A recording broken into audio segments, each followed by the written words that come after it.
છે આપણે શા માટે એને ન પકડી લેવો કે જે કાયમી છે, તો આ ભટકવાની વૃત્તિ ઓછી થઈ જશે.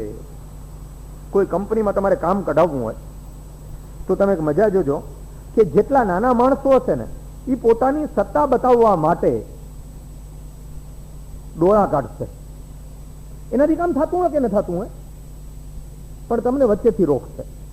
પણ જો પૂરી સ્થિતિ તમારે ગ્રહણ કરવી હોય, આખી કંપનીને જાણી લેવી હોય અને ત્યાંથી ધંધો મેળવવો હોય, તો તમારે કોને પકડવો જોઈએ? કોને પકડવો જોઈએ? અખિલ દેહિનામ અંતરાત્મદ્રોક ચેરમેન અથવા મેનેજિંગ ટ્રસ્ટીને પકડો તો જ તમે આખી કંપનીનો ચિતાર આવે અને તો જ તમારો કંઈક એમાંથી તમને લાભ મળે. પણ જે માણસો પાસે સત્તા નથી, જેની બદલી થયા કરે છે, એટલા માટે ઘણા કહેતા હોય કે આપણે તો આઈએએસ ઓફિસર સાથે સંબંધ રાખીએ, પ્રધાનો તો આવે ને જાય. સાચી વાત ને? એ તો કાલે અવિશ્વાસની દરખાસ્ત પસાર થાય તો બીજો આલ્યો આવે, પણ આઈએએસ ઓફિસરો તો કાંઈ નહીં હોય. તો આ દુનિયાનો મુખ્ય આઈએએસ ઓફિસર,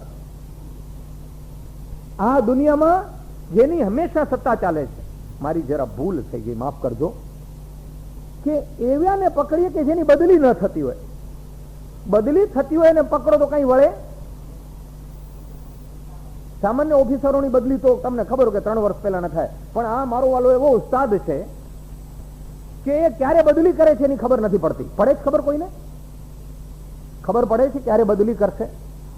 આજે જે સત્તા સર્વ સત્તાધીશ લાગે છે, કાલે હશે કે નહીં, વી ડોન્ટ નો. ઇન્કમટેક્સ ઓફિસરને પકડ્યો હોય, ચીફ એર કમિશનરને ખબર નથી ક્યારે બદલીની ચિઠ્ઠી આવશે, અને એને માટે તમે ખૂબ એને પ્રસાદ ધરાવ્યો હોય, અને બીજે દિવસે પેલો ચતુર્વેદીને બદલે ત્રિવેદી આવી પહોંચ્યો હોય, તમે કરો શું? કેવું દુઃખની ઘટના બને નહીં? હા તો હા કે ના તો પાડો. હા, આમ દુઃખની અંદર ફસાઈ જઈએ કે આપણે તો આની પાછળ આટલી બધી આરતી ઉતારીને ભાઈ સાહેબની તો મંગળવારે બદલી થઈ ગઈ. એટલા માટે 15મા અધ્યાયમાં ભગવાને કહ્યું છે કે જો તને એવું સ્થાન જોતું હોય કે ક્યાંયથી કદી પાછા ફરવું ન પડે, તો તું મેનેજિંગ ટ્રસ્ટીને પકડ. મેનેજિંગ ટ્રસ્ટીને પકડ કે જેથી કરીને કઈ વાંધો ના આવે. હવે આ શ્લોકો તે આપણા સૌને માટે અતિશય પવિત્ર ગણાય છે. એક વ્યક્તિ સાથે મળીને બોલે. મને નથી લાગતું કે કોઈ હિન્દુ એવો હોય કે જેને 15મા અધ્યાયમાં રસ ન હોય ને જેને બોલતા ના આવડે. કહે છે કે 15મા અધ્યાયના પાઠથી જીવાત્માને પરમ શાંતિ મળે છે. સૌ સ્થિર બને, એકાગ્ર થઈ અને ભગવાન શ્રી કૃષ્ણની સાક્ષાત હાજરી સમજીને આપણે જેટલા બોલી શકાય આળસ નહીં કરતા હો. અહીં આવીને પણ ઘણા મારા બેટા આળસ કરે છે, મને ખબર છે. બધાની આમાં તો અમુકની વાત છે. તો સૌ સાથે બોલીએ. બોલો ગિરિરાજ ધરણ કી જય. ઊર્ધ્વમૂલમધશાખઃ મધશાખઃ સૌ સાથે. અશ્વત્થમ પ્રાહુરવ્યયમ છંદાંસી યસ્ય પર્ણાનિ યસ્તમ વેદ સ વેદવિત અધશ્ચોર્ધ્વમ પ્રસૃતઃ યસ્ય શાખા ગુણપ્રવૃદ્ધઃ વિષય પ્રવાલાઃ અધશ્ચ મૂલાન્યનુસંતતાનિ કર્માનુબંધીનિ મનુષ્યલોકે ન રૂપમસ્તેહ તથોપલભ્યતે નાન્તો ન ચાદિર્ન ચ સંપ્રતિષ્ઠા અશ્વત્થમેનં સુવિરૂઢમૂલમ અસંગશસ્ત્રેણ દૃઢેન ચિત્વા તતઃ પદં તત્પરિમાર્ગિતવ્યં યસ્મિન ગતા ન નિવર્તન્તિ ભૂયઃ તમેવ ચાદ્યં પુરુષં પ્રપદ્યે યતઃ પ્રવૃત્તિઃ પ્રસૃતા પુરાણી. જો ભજે હરિકો સદા वही परम पद पाए जाए, वही परम पद पाए जाए. जो भजे हरि को सदा वही परम पद पाए जाए. ऊर्ध्व मूलः अधशाखः. આ રચના દુનિયાની કેવી છે કે આપણે નીચે એમ સમજીએ છીએ કે જેટલું આપણું પતન થાય, જેટલું ક્ષણભંગુરને પકડીએ એટલું સુખ મળશે. અને રિયાલિટી દર્શન શાસ્ત્રની દૃષ્ટિએ જુદી છે. ઉર્ધ્વ મૂલમ અધશાખ, આ જ્ઞાન, આ વાતો જેને છંદાઉસી કહીએ, ચાહે ધાર્મિક વાતો હોય ચાહે દુન્યવી વાતો, આ બધું જ એ બધા પાંદડા ને થળિયા છે. ઉર્ધ્વ મૂલમ. અને આ કર્મ, આ જિંદગીની પ્રવૃત્તિઓ, આ વિષયો એ બધા જાણે કે વળવાઈઓ છે, વડની વળવાઈઓ. એ વળવાઈઓ ફેલાતી જાય છે અને આપણો સંસારનો ચક્રાવો વધતો જ જાય છે. આપણે મૂળ સુધી જોઈ શકતા જ નથી. આપણને થળિયા ને પાંદડા જ દેખાય છે. આ થળિયા ને પાંદડા શું છે? જિંદગીમાં બાંધતી વૃત્તિઓ, સાદી સીધી ભાષામાં.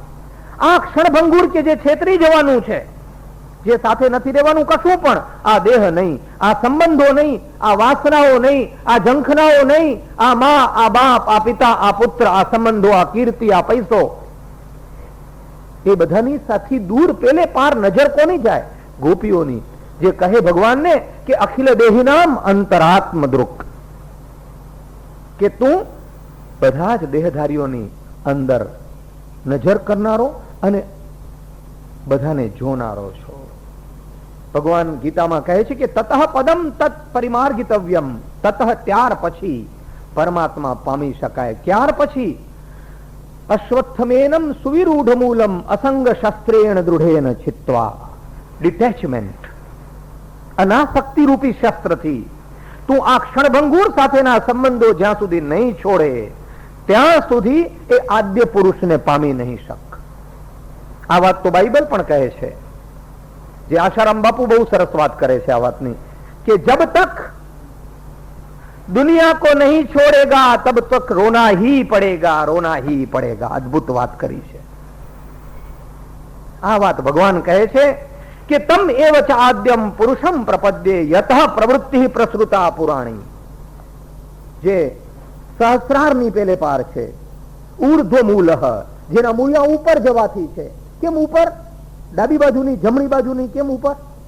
એનું વૈજ્ઞાનિક કારણ ખબર છે?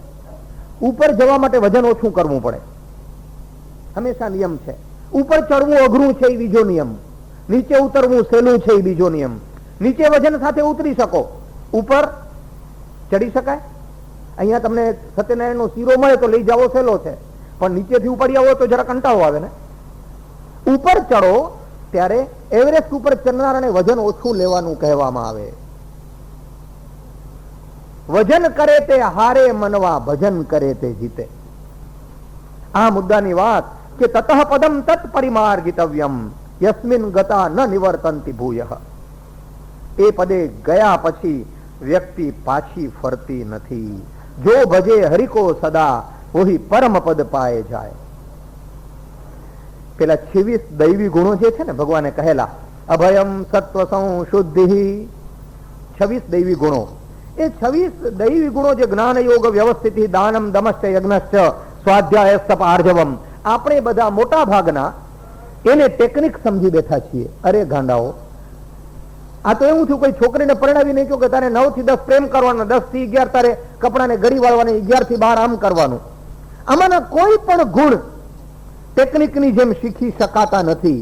એ તો પ્રગટે છે ક્યાંથી? તમે ઉપર ચડો તેમ. ઉપરનો પ્રકાશ પડે ને અભય પ્રગટે, ઉપરનો પ્રકાશ આવે ને સત્વ પ્રગટે, શુદ્ધિ પ્રગટે, દાનનું મન થાય, પોતાની જાત ઉપર સંયમનું મન થાય, એમાં મજા આવવા માંડે, એમાં લિજ્જત આવવા માંડે. તો આ ગુણો છે તે ક્વોલિટી કંટ્રોલ ટેસ્ટ છે. આ ગુણો ગોખવાથી નથી આવતા. You have to test your yourself quality control નું શીટ છે. આ વાંચો ને તપાસો કે તમારામાં ઈ કેટલા પ્રગટ્યા છે, ને મારે જોવાનું કે મારામાં ઈ કેટલા પ્રગટ્યા છે. એ ઉત્પન્ન થાય એવી મનોવૈજ્ઞાનિક અવસ્થા વિના એ ગુણો કદી આવે જ નહીં. અને ગોપીઓ શું કહે છે? ગોપી ગીતમાં તરફ પાછા ફરીએ. વિરચિતા ભયમ વૃષ્ણિધુર્યતે ચરણમીયુષામ સંસ્કૃતેર્ભયાત. વિરચિતા ભયમ, હે વૃષ્ણિધુર્ય, હે યાદવ કુળમાં શ્રેષ્ઠ, ચરણમીયુષામ, તારા ચરણને શરણ ભાવે આવેલી એવી અમે, કે અમને સંસારના ભયમાંથી બચાવી લીધી છે. સંસ્કૃતે ભયાત. થાંભલો પકડી લીધો ને. કબીરને કમાલની વાત સાંભળી છે ને. કબીરે કહ્યું કે આ જીવન અને મૃત્યુ એ ઘંટીના 2 પડ જેવા છે. દીકરો ઘણીવાર બાપ કરતા સવાસેર નીકળે અને બાપ એમાં ખુશ થાય. પુત્રાદિચ્છેદ પરાજય. કમાલનું એવું હતું. કમાલે શું જવાબ આપ્યો ખબર છે કે બાપુજી તમે વાત કહો છો એ બરાબર કે જીવન અને મરણે ઘંટીના બે પડ છે, એની વચ્ચે કોઈ જંતુ ફસાઈ જાય તો કચરાઈ જાય, પણ સમજી લો કે વચ્ચે પેલો જે થાંભલો હોય ને ઘંટીનો, તમારામાંથી કોને ઘંટી નથી જોઈ? આંગળી ઊંચી કરે. અથવા કલ્પના તમે નથી જોઈ?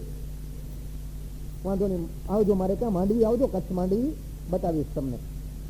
ઘંટીના બે પડ હોય, ઘંટીના બે પડ હોય મોટા રાઉન્ડ, એની વચ્ચે અનાજ હોય એ કચરાતું હોય, એની વચ્ચે કીડી કોઈ જંતુ ફસાઈ જાય તો કચરો થઈ જાય, એનો પાવડર થઈ જાય. પણ એને જંતુ જો રસ્તો કરીને વચ્ચેના થાંભલાને પકડી લેતો તો એને કોઈ વાંધો નથી આવતો. આ જીવન મરણની જંજાળ, મરણ આવે તો પણ કોને પીડે? કે જેનું મન મરણ આવે ત્યારે પણ બે પડની વચ્ચે હોય એનું, પણ જેનું મન વચ્ચેના કુવા થંભને, વચ્ચેના થાંભલાને પકડી લે. વિરચિતા ભયમ વૃષ્ણિ ધુર્યતે ચરણ મીયુષામ સંસ્કૃતેર ભયાત. આ સંસાર સંસર્તિત સંસાર, એમાંથી બચી જવાય જેને વચ્ચેના થાંભલાને પકડી લીધો. બાઇબલમાં જે નોઆહજ આર્કની વાત આવે છે કે બધું ખતમ થઈ જાય ત્યારે કેટલીક વસ્તુઓ વહાણમાં બચી જાય જેમાંથી પાછી સૃષ્ટિની રચના થાય. નોઆહ આર્ક આપણી દૃષ્ટિએ શું છે? કે ભગવાન છે કે જે ફરી પુરુષોત્તમ યોગ તરફ આપણે પાછા ફરીએ.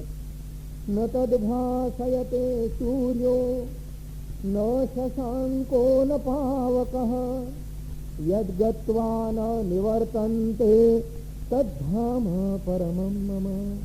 જ્યાંથી જઈને પાછા ફરવું પડતું નથી એ જ મારું ધામ છે. એ ધામે કોણ જઈ શકે? કે જેને સંસારમાં રહેવાની લાલચ ખતમ થઈ ગઈ હોય. ભગવાને ગુણત્રય વિભાગ યોગમાં આ જ વાત કહેલી કે ઇદમ જ્ઞાનમ ઉપાશ્રિત્ય મમ સાધર્મ્યમાં આગતાઃ સર્ગેપી નોપજાયન્તે પ્રલયે ન વ્યથંતિ ચ. ઇદમ જ્ઞાનમ ઉપાશ્રિત્ય મમ સાધર્મ્યમાં આગતાઃ. મારી સાથે સાધર્મિકતાને પામેલા. સાધર્મિકતા એટલે શું? મારા જેવા બનેલા. જે મારા જેવા બની જાય છે, મારા જેવા એટલે જેને સુખ દુઃખ દોનો સમ કરી જાને और मान अपमाना हर्ष शोक से रहे अधूरा किन जग सत्य पिछाना. એ જગતનું સત્ય કોને મળે? કે જે એના સ્વભાવને પ્રાપ્ત થાય. સર્જેપી ન ઉપજાયંતે. આ દુનિયા પેદા થાય ત્યારે લોકો જન્મ લેવો પડતો નથી અને પ્રલયે ન વ્યસંતિ છે. અને દુનિયા નાશ પામે ત્યારે લોકોને દુઃખ પેદા નથી થતું. એ ત્રિગુણાતીત અવસ્થાનું વર્ણન છે. અને સાધર્મ એટલે શું? સાધર્મિકતા ભગવાન સાથે એટલે ભગવાને કહ્યું છે કે હું રચ્યું છું છતાં મેનો એક નથી. જગતની પેલે પાર હોવું, જગતની પેલે પાર હોવું એ સાધર્મિકતા છે ભગવાન સાથેની. ભલે પૂરા સાધર્મિક ન બની શકે. તમે કહેશો તો એવી કઈ બી બને? સર્વેશભાઈ આ બધા વાતોના વણા કરો છો, એનો અંશ તો ખરો, શરૂઆત તો થઈ શકે ને. એના જેવા થવાની શરૂઆત તો થઈ શકે. અને એકવાર એમ બને એટલે કઈ અવસ્થા મળે ખબર તમને? અમે ઉસ્તાદના ચેલા કેતી ફકીરી વેશમાં ફરતા, નથી દુનિયા તણી પરવા, અલખની ધૂનમાં રહેતા. અને અલખ પુરુષ નિર્વાણ હૈ, વાકો लिखे न कोई, वाको तो ताही लिखे जो उस घर का હોય. અમે તો ઉસ્તાદના ચેલા ફકીરી વેશમાં ફરતા. અમને તમારા સર્ટિફિકેટની કોઈ જરૂર નથી. તમે તો આજે પાસ કરશો ને કાલે ના મજા નથી આવતી ના પાસ કરી દેશો. આજે હાર પહેરાવશો ને કાલે પથરા. તમારી વાત નથી. ના ના, આ તો આ બધા બધું બહુ સુંદર છે. અહીંયા તો અધ્યાત્મમાં રસ લેનારા આવે છે. આ તો જનરલી દુનિયાની વાત છે. અહીંયા કોઈ બી પથરા નહીં પડે, મને ખાતરી છે. હું જનરલી દુનિયાની પ્રશંસા, દુનિયાની કીર્તિ, દુનિયાના સંબંધોની વાત કરું છું. અને આ ભાવ શેનાથી શક્ય બને? ગીતાના રોજ પાઠ કરવાથી, રોજ મંદિરમાં જવાથી, રોજ ચર્ચમાં જવાથી, માત્ર માળા કરવાથી? તો શરણ ભાવ વિના શક્ય નથી. Unless you submit yourself totally. શરણ ભાવ વિના શક્ય નથી. યાદ રાખજો કે ગીતામાં શરણ ભાવ 18 અધ્યાયમાં ગુપ્ત સરસ્વતી રીતે છે. ત્રિવેણી સંગમ થાય ત્યારે ગંગા અને યમુના પ્રગટ રૂપે છે, કર્મ અને જ્ઞાન પ્રગટ રૂપે છે ગીતામાં. પણ એક પણ અધ્યાય એવો નથી કે જ્યાં ગુપ્ત રીતે ભક્તિની વાતનો ભગવાને ભાર ન મૂક્યો હોય. ભક્તિનો ભાવ એ ગીતામાં ગુપ્ત સરસ્વતી છે, ગંગા, જમુના અને સરસ્વતી. પણ ગોપીગીતની વાત ક્યાં સર્વેશભાઈ? તો ગોપીગીતમાં એ સરસ્વતી પ્રગટ રૂપે છે. એને એક શરણ ભાવની, એ ડેડિકેશનની સરસ્વતી, અને સ્ત્રીઓને માટે પ્રપત્તિ ભાવ ભગવાને સહજ આપ્યો હોય. સ્ત્રીઓ જ્યાં સુધી અર્પણ ન થાય, કારણ કે એના વિના દુનિયા ચાલતી નથી. સ્ત્રીઓને સમર્પણ વિના ચાલતું જ નથી. એટલા માટે ગોપીઓનું કેરેક્ટર લીધું છે. કહે છે ગોપીઓ, વ્રજ જનાર્તિહન વીરયોષિતામ નિજ જન સ્મયદ્વંસન સ્મિતા ભજ સખે ભવત્કિંકરી સ્મજો જલરુહાનનમ ચારુ દર્શયા વ્રજ જનાર્તિહન વીરયોષિતામ નિજ જન સ્મયદ્વંસન સ્મિતા. હે વ્રજજનોની આરતી, દુઃખને દૂર કરનાર. હવે મજા જુઓ, આરતી એટલે દુઃખ. આપણે ત્યાં દુઃખ કયા પ્રકારના છે? 3 છે. આધિ, વ્યાધિ ને ઉપાધિ, 3 પ્રકારના દુઃખોને આરતી કહી છે. અને વ્રજજન, તમે કહેશો અમે તો પક્ષપાત કર્યો છે ભગવાને. બીજા બધાનું શું? દિલ્હીમાં રહેનારાનું શું? મથુરા ને વ્રજ પૂરતા જેમ બીજાનું દુઃખ ન રહે ભગવાન? અરે ભાઈ, સાંકેતિક વાત છે. વ્રજમાં રહેનાર એટલે કે ભગવાનની ઉપસ્થિતિમાં રહેનાર. મારું મનરું તે ગોકુલ વૃંદાવન, જેના હૈયામાં વૃંદાવન સર્જાય છે એને ભગવાન કદી નિરાશ કરતા નથી. એ વ્રજની વાત છે. જીન થઈને જીનવર આરાધે તે સહી જીનવર હોવે રે. જેના હૈયામાં એ સિદ્ધિનો માહોલ રચાય છે. અને નિજ જન સ્મય ધ્વંસન સ્મિત. કેવો કેવો તોફાની ને દગાબાજ છે. શું કહે છે? નિજ જન સ્મય, પોતાના માણસોના અભિમાનનો ભૂકો બોલાવનાર. આ તો ખરું. માણસો તો બીજાને સજા કરે, આ તો પોતાના માણસોને મારે છે. સમજાયું કે નથી સમજાયું? એ પીડા કોને આપે? જેને પોતાના ગણ્યા હોય એને. બીજાની પરવા ન કરે. તમાચો કોણ મારે? પારકીમાં નહીં. એ તો માં જ તમાચો મારે. કડવી માં લાગે, કારણ કે ચાહે છે. કાલે રસ્તામાં પાછા ફરતા ચંદનબેન કે મેં તો લાફો મારી દીધો મારા દીકરાને, મૂળ દુઃખ થતું હતું. પણ માં સિવાય કોણ લાફો મારવાનું છે? એ પરમાત્મા ગર્વગંજક છે, કારણ કે જાણે છે કે આ ગર્વની ગાંઠ આ પોપટને દુનિયામાંથી ઉડવા નહીં દે. આ ક્ષણભંગુરમાં એને ગર્વની ગાંઠ બાંધી રાખશે. એટલે ભગવાનને ગર્વગંજક કહ્યા. ભજ સખે ભવત કિંકરી સ્મ. અમે તારી દાસીઓ છીએ. પ્રપત્તિ ભાવ, સમર્પણ ભાવ છે. અને તારો ચહેરો બતાવો. જલ રૂહાનનમ ચારુ દર્શયા. જલ રૂહ એટલે કમળ. તારો કાંઠાના કમળ જેવા ચહેરાના અમને દર્શન કરાવો. અને પછી કહે છે ફણી ફણાર્પિતમ તે પદાંબુજમ કૃણુકુચે સુનઃ કૃંદિહૃચ્છયમ. અમારા સ્તન ઉપર તારા ચરણ કમળ મૂક. શૃંગારની પરાકાષ્ઠા. ભગવાનના કોમળ ચરણ કમરને સ્તન ઉપર મૂકવાની વાત કરે છે. સ્તન એ હૃદયનો ભાગ છે. સાંકેતિક વાત છે. આપણે શરૂઆતમાં જોયું કે ગોપી ગીતનો હેતુ શું છે? હેતુ શું છે? હૃદરોગનું નિવારણ, હૃદયના રોગનું નિવારણ. અને હૃદય રોગ કોઈ જેવી તેવી વ્યક્તિનો નથી. આ તો ગોપીઓનો હૃદય રોગ છે. એને દુનિયાની વાસનાઓનો હૃદય રોગ પીડતો નથી. એટલે પોતાના સ્તન ઉપર, અને મજા જુઓ, કમાલ કરી છે વ્યાસજીએ. પદાંબુજમ, પદરૂપી ચરણ કમળ. કેવું? જેને સ્તન ઉપર મૂકવાની વાત કરે છે. ચરણ કમળ કયા છે ભગવાનના? એના ગુણ શું? ફણી ફણાર્પિતમ, કાલિય નાગ ઉપર જેને કંટ્રોલ લીધો છે, સંયમ લીધો છે, એવા ચરણ કમળ તું અમારા હૃદય ઉપર મૂક. કાલિય નાગ શેનું પ્રતીક છે? વાસનાનું પ્રતીક છે. સર્પન્ટ. અને સાપ યોગશાસ્ત્રમાં શેનું પ્રતીક છે? કોઈ કહેશે તો બહુ આનંદ થશે. કુંડલીની શક્તિનું, સર્પન્ટ પાવર. જેને કુંડલીની શક્તિ ઉપર સંયમ મેળવ્યો છે, જેના પ્રત્યે અર્પિત થવાને કારણે, અને કુંડલીને પણ તમે ઉત્થાન કરીને મુક્તિના દ્વાર સુધી લઈ જઈ શકો છો. ફણી ફણાર્પિતમ તે પદાંબુજમ, તારા પદરૂપી કમળ તું કૃણુ કુચેશુ નહ, તન ઉપર કૃંધિ હૃત્થયમ, હેતુ શું છે? અમારા હૃદયની પીડાનો તું નાશ કર. હૃદયની પીડા કઈ છે? આ દુનિયા પ્રત્યેનું બંધન એ હૃદયની પીડા છે.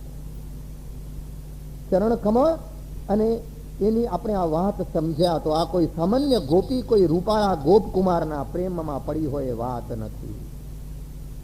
કહે છે આગળ જતા ગોપીઓ, એક આડ વાત છે કે ભગવાન રામકૃષ્ણ પરમહંસના જીવનમાં પહેલે પાને મેં જોયું, રામકૃષ્ણ આશ્રમે પ્રગટ કર્યું છે, એમાં આ શ્લોક કોટ કરવામાં આવ્યો છે.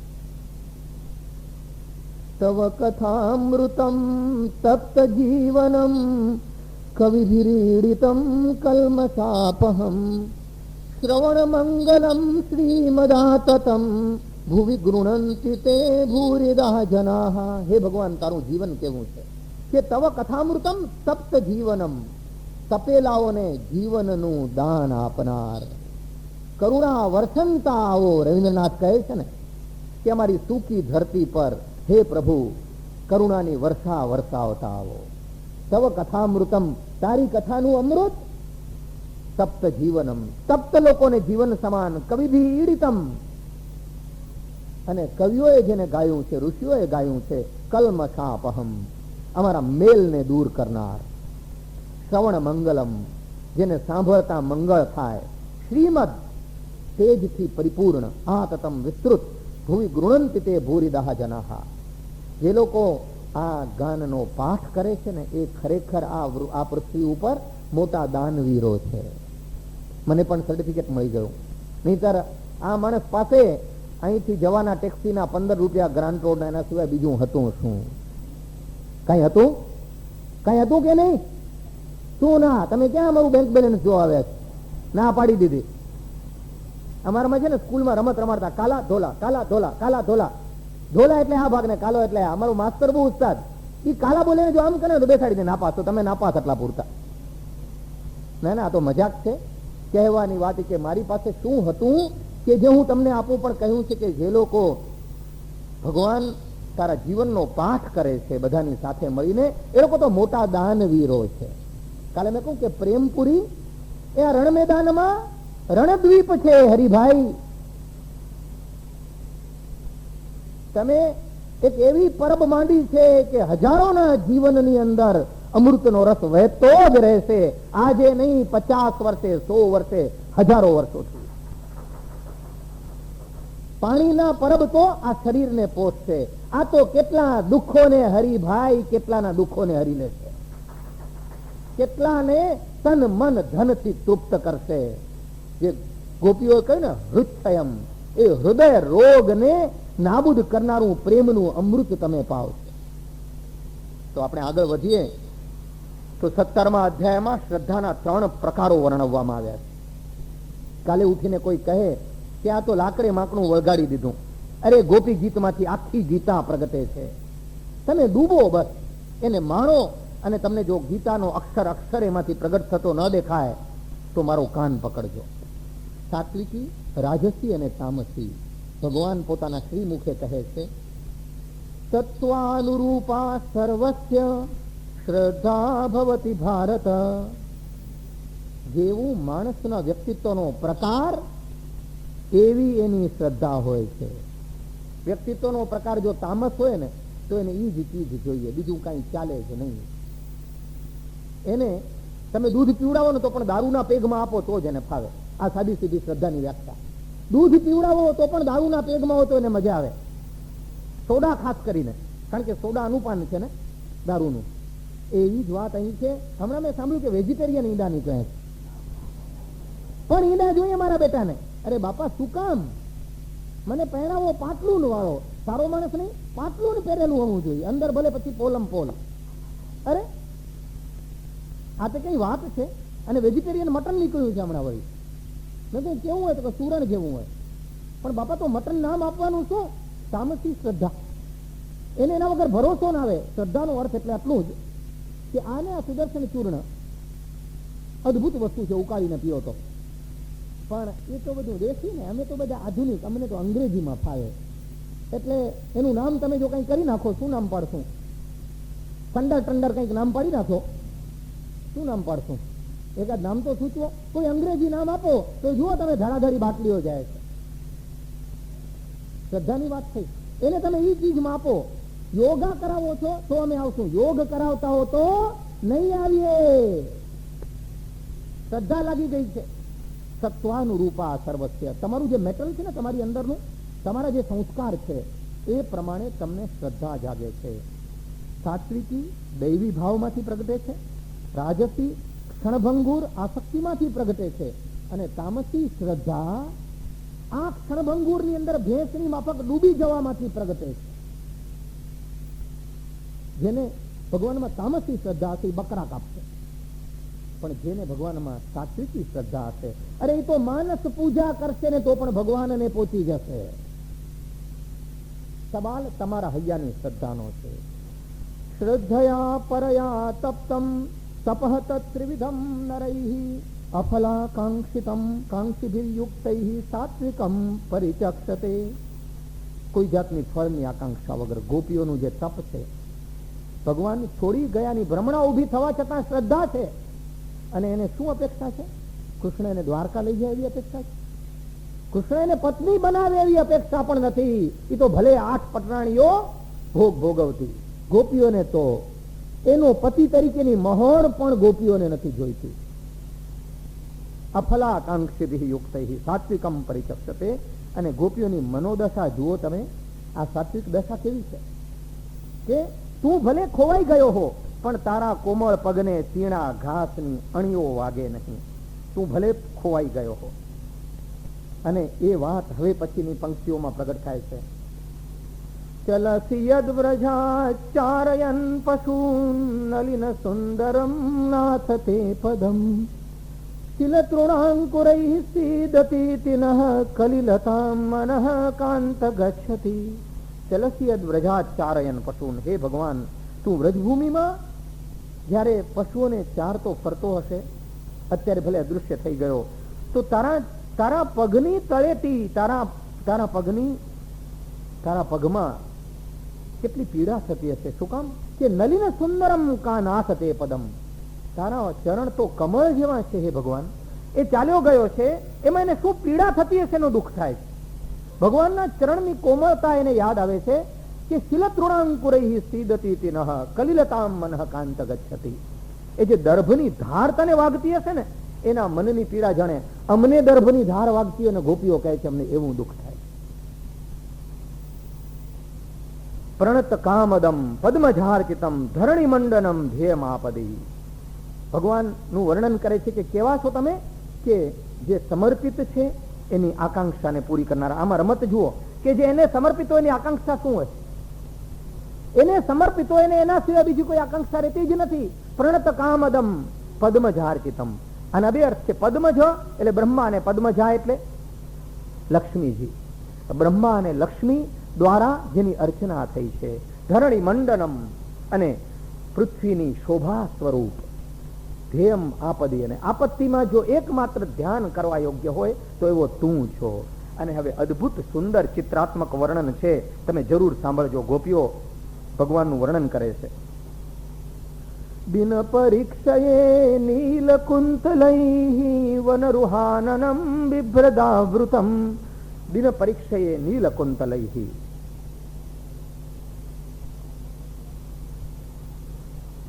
સાંજનો ભાગ હોય, ગાયો પાછી ફરતી હોય ચરીને, વ્રજના એ વર્ણનનું યાદ આવે છે. ગોધૂલી સમય છે ત્યારે જે ધૂળ ઉડે છે એનાથી તારા નીલા રંગના વાળની લટો એવી શોભી રહી છે, કારણ કે તારો ચહેરો કેવો છે? વન રૂહાનનમ. તારા કમળ જેવા ચહેરા પર ધૂળથી ભરાયેલી લટો, ગાયોને ચરાવીને આવ્યો છે ને કાનુડો, કલ્પના કરે છે ગોપીઓ, એનાથી તારો ચહેરો શોભી રહ્યો છે. બસો મેરે નયનન में नंदलाल, बसो मेरे नयनन में नंदलाल, श्री घनश्याम माधुरी मूरत નયના બને વિશાલ અધર સુધારસ મુરલી રાજત ઉર્બે જયંતી માલ બસો મેરે નયનન में નંદલાલ. ગોપીઓ મુગ્ધ બની ગઈ છે અને પ્રેમની પરાકાષ્ઠા એટલે ચુંબન. અને આ ચુંબન દિવ્ય ચુંબન છે. ગોપીઓ કહે છે સુરત વર્ધનમ શોકનાશનમ સ્વસ્વરિત વેણુના સુષ્ઠુ ચુંબિતમ ઇતર રાગ વિસ્મારણમ નૃણામ વિતર વીર નસ્તે ધરામૃતમ. હે વીર, અમને તારા હોઠનું અમૃત પાન આપ. અને કેવું એક જ વિશેષણ તમને સમજાશે કે ગોપીઓ કહે એક છે ને એનો અર્થ આખો બીજો થાય. ઇતર રાગ વિસ્મારણમ, દુનિયાની બધી રાગની પ્રવૃત્તિઓને ભૂલાવી દેનાર. અને કેવું સુરત વર્ધનમ શોક નાશનમ, દુનિયાના તમામ ચુંબનો સાથે વિરહ છુપાયેલો છે, પણ આ પરમાત્માના ચુંબન સાથે કોઈ જ વિરહ છુપાયેલો નથી. એટલે તું અમને એવું ચુંબન આપ કે જે ઇતર રાગ વિસ્મારણમ, જે બીજા બધા જ રાગને ભૂલાવી દે. મોક્ષ સંન્યાસ યોગમાં સંન્યાસની વ્યાખ્યા આપી છે 18મા અધ્યાયમાં કે કામ્યાનામ કર્મણામ ન્યાસમ સંન્યાસમ કવયો વિદુહુ. પ્રેમની પરાકાષ્ઠા એને ભગવાનને અર્પણ કરી દીધી. તમામ કામ્ય કર્મોની સંપૂર્ણપણે પ્રપત્તિ ભાવથી અર્પણની પ્રવૃત્તિ એટલે સંન્યાસ. ત્રિશ્લોકી ગીતા મને મળી ગીતા વાંચતા. 3 શ્લોકમાં જો આખી ગીતા આવી જતી હોય એવું મને લાગ્યું હોય તો મોક્ષ સંન્યાસ યોગમાં બુદ્ધ્યા વિશુદ્ધયા યુક્તો ધૃત્યાત્માનમ નિયમ્ય ચ શબ્દાદીન વિષયાન ત્યક્ત્વા રાગદ્વેષૌ વ્યુદસ્ય ચ વિવિક્ત સેવી લઘ્વાસી યતવાક્વાયમાનસઃ ધ્યાન યોગ પરો નિત્યમ વૈરાગ્યમ સમુપાશ્રિતઃ અહંકારમ બલમ દર્પમ કામમ ક્રોધમ પરિગ્રહમ વિમુચ્ય નિર્મમ શાંતો બ્રહ્મ ભૂયાય કલ્પતે. આજનો સત્સંગ પૂર્ણ કરતા આ 30 શ્લોકી ગીતા કેમ ગોપીઓમાં પ્રગટ થાય છે. ગોપીઓની બુદ્ધિ વિશુદ્ધ બની ગઈ છે. પહેલે દિવસે જે અવ્યભિચારિણી ભક્તિની વાત કરી હતી એમાં કોઈ ભેળસેળ નથી. સંસારી ગોપીઓ, એને કશું જ યાદ નથી આવતું. શ્રી કૃષ્ણાત પરમ કિમપી તત્વમહમ ન જાને. જ્યારે એ થાય ને ત્યારે કોઈ પણ પ્રવૃત્તિ કરે ત્યારે એને આનંદ આનંદ આનંદ આનંદ લાગે. એને થતું હોય કે હું આ તો પરમાત્મા માટે કરી રહ્યો છું. બધું એને અર્પણ હોય. તમને એક દાખલો આપું કે ઘણી બહેનો સગર્ભા બને ત્યારે ખબર હોય તમને કે શું ગૂંથતી હોય? સ્વેટર ગૂંથતી હોય. બસ ગોપીઓની આ દશા છે. એનો જીવ બાળકમાં લાગેલો હોય. એ સ્વેટર ગૂંથતી વખતે એક દોરે એને બાળકનો ચહેરો યાદ આવતો હોય. ગોપીઓ જે કઈ કરે છે એને કૃષ્ણ સિવાય બીજું કશું જ નથી. અને કૃષ્ણ કોણ? પેલો ગોપનંદન કૃષ્ણ નહીં, રૂડો રૂપાળો કૃષ્ણ. અખિલ દેહી નામ અંતરાત્મ દૃક, જે કણકણમાં વસેલો છે એ કૃષ્ણ. જે આખી સૃષ્ટિનો સર્જનહાર છે ને જે ચલાવી રહ્યો છે એ કૃષ્ણની વાત છે. અને કહે છે કે બુદ્ધિયા વિશુદ્ધયા યુક્તો, જે ક્ષણે તમે કોઈને સમર્પણ થાવ ને ત્યારે બુદ્ધિ આપોઆપ શુદ્ધ બની જાય. દીકરો હવેની વાત જુદી છે. કેમ બાપના ની દુકાનમાંથી ચોરી નથી કરતો? એને ખબર છે મારું પોતાનું છે. ચોરીની વાત નથી આવતી. બુદ્ધિ શુદ્ધ બની ગઈ. જ્યાં બધું એનું છે ત્યાં મારે ભેગું કરવાની જરૂર શું છે? જ્યાં હું એનો છું, બધું એનું છે, ત્યાં મારે કશું એકઠું કરવાની જરૂર શું છે? યોગક્ષેમમ વહામ્યમ, એ થઈ વિશુદ્ધ બુદ્ધિ. બુદ્ધ્યા વિશુદ્ધયા યુક્તો ધૃત્યાત્માનમ નિયમ્ય છે.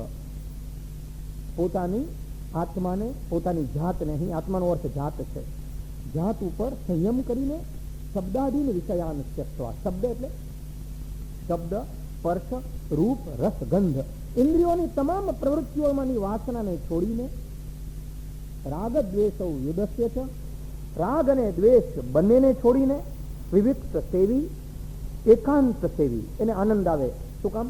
કોઈ ન હોય એટલે ના, આખું એકાંત એનાથી ભરાયેલું હોય. આખું આકાશ એના રંગે છવાયું, એમાં વાલમનો વાન કેમ શોધું રે, હું તો ખોવાયો કાન કેમ શોધું.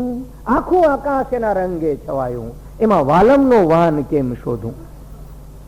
જે બધું એનાથી છવાયેલું હોય ત્યાં એનું એકાંત કદી એકલતા બનવાનું ખરું? વિવિક્ત સેવી લઘ્વાશી, એને કોઈ આશા ઓછી થઈ ગઈ છે, આશા નથી. યતવાક્કાયમાનસઃ, મન વચન કર્મ એના ઉપર સંયમ છે. ધ્યાન યોગ પરો નિત્યમ, નિત્ય સતત કોઈ પણ પ્રવૃત્તિ કરતા એ ધ્યાન મગ્ન છે, એના હૈયામાં પરમાત્માનું સ્મરણ છે. અને વૈરાગ્યમ સમુપાશ્રિત, પછી તો વૈરાગ્ય આવવાનું છે. આ ક્ષણભંગુરની કોઈ વસ્તુ પ્રત્યેને રંગ નહીં લાગે. પ્રવૃત્તિ કરશે જનક રાજાની માફક બધી, પણ એનું હૈયું તો એનામાં જોડાયેલું છે. અહંકારમ બલમ દર્પમ અભિમાન કામમ ક્રોધમ પરિગ્રહમ વિમુચ્ય નિર્મમઃ. આપણે ત્યાં યજ્ઞ થાય ત્યારે શું બોલે? ઇદમ ઇન્દ્રાય ન મમ, ઇદમ વાયવે ન મમ. આ હું એને અર્પણ કરું છું, મારું નથી. આપણે ત્યાં હું આ ઘરે માળા લઈ જાઉં છું, કઈ લઈ જાઉં છું ખબર તમને? કઈ? આ નથી લઈ જતો, આ જુદી રાખી છે મેં. આ માળા નથી લઈ જતો હું ઘરે. નાનો ભાઈ કાલે માંદો હતો, એના તકિયા નીચે આ માળા રાખું છું. કારણ કે ઇદમ ભગવતે ન મમ, અને આ માળા એને અર્પણ ન થાય, એને તો આ માળા અર્પણ થાય. તો ભગવાન કહે છે વિમુચ્ય નિર્મમઃ, મારું ક્યાં કઈ છે? એ ભાવ પોતાની મેળે પ્રગટે છે. શાંત, એનામાં યમ નિયમ સંયમ અષ્ટાંગ યોગ પ્રગટે છે. બ્રહ્મ ભૂયાય કલ્પતે, એ અહીંયા હોવા છતાં પણ નિર્વાણની અવસ્થાને પામે છે. નથી લાગતું કે આ 30 શ્લોકી ગીતા છે? ગોપીમાં આ બધા ગુણો પ્રગટ થયા ન હોય તો એ પરમાત્માને સાક્ષાત સ્વરૂપે પ્રેમ ન કરી શકે. અને ગોપીઓને દુઃખ એક જ વાતનું છે, મીરાબાઈના શબ્દોમાં. અને એની સાથે મારી વાત પૂરી કરું, એનો અર્થ નહીં સમજાવું, ન સમજે તો 2 રોટલા વધુ ખાય છે. મીરાની ભાષામાં સમાપન કરું. ગોપીઓને કયું દુઃખ છે? રાજાજી મેં गोविंद के गुण गाना, राजा जी मैं गोविंद के गुण गाना। राजा रूठे नगरी रूठे, हरि रूठे कहाँ जाना। राजा जी मैं गोविंद के गुण गाना। दुनिया रूठसे तो चालसे पण तू रूठीस तो हूँ क्या जईस। राणे भेजा जहर पियाला, मैं अमृत कर पी जाना। कोने माटे?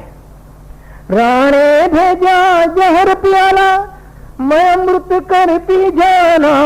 डबिया में काला नाग भेजा, डबिया में काला नाग भेजा, मैं शालिग्राम कर जाना। मैं तो इन्हें शालिग्राम मानी लीधो। हरि रूठे कहाँ जाना, राजा जी मैं हरि रूठे कहाँ जाना। मीराबाई प्रेम दीवानी मैं, सावलिया वर पाना। राजा जी मैं हरि रूठे कहाँ जाना। बोलो गिरिराज धरण की जय। हरि ओम।